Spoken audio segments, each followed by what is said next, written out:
To get to the library in Edulastic, you'll use your side panel. You might want to press this button to expand it out, and then you'll just click on library, and that will bring that up. So the first thing that I would suggest is make sure you're started on the entire library, and that's going to give you access to all the assessments that have ever been made in Edulastic. And you're going to want to make sure you put a filter on this. There's like 30,000 something assessments in there, which obviously would take way too much time to scroll through. So what I would suggest is selecting your grade, the subject that you're looking for. You can search down to the exact standards that you want, and then you can get very specific with it. So maybe you need an assessment that is focused on one particular standard, or you can select a set of standards. That's totally up to you guys. I'm going to leave that blank so I have some more results. You can choose a collection. So maybe you're just looking for the ones in your school or in your district. Edulastic certified is always good because that means it's been vetted by them. It's not just put out there by a random teacher where you don't really know their credentials as far as creating an assessment. And then you can change the status to whether it's a draft or published. Once you do that, it's really important to click Apply Filter. Otherwise, you'll see that nothing has been applied yet.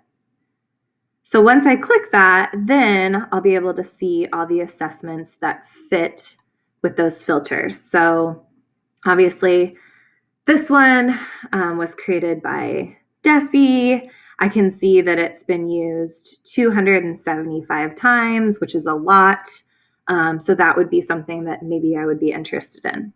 You can always preview that assessment without having to really assign it or open it up. And then I can click through and make sure that those questions are up to my standard. You can always modify an assessment, so don't feel like you have to use every single question, but as long as you like the general idea, go ahead and use it. The next thing I want to show you guys is the authored by me. These are the assessments that you created. So notice that I have these filters on there right now. So I'm going to go ahead and exit out of those. And then remember, I have to click Apply Filter. And now I can see all the assessments that were created by me. Shared with me would be assessments that were created and I was given access to, almost like a co-teacher for that assessment. Co-author would be you created it with another person, that would show up there. Previously used, these are ones that you have used with your students before, so you can see where those are. And then favorites. I actually use this a lot, so I'm going to switch back up here and go to this entire library. Let's say I found one. Maybe I don't want to open it at the time, but I think it looks good. You can add a heart by it. And as soon as you do that, that's going to move to the My Favorites section under your library. So I would definitely recommend using that. So again, I access this by going over here to my library.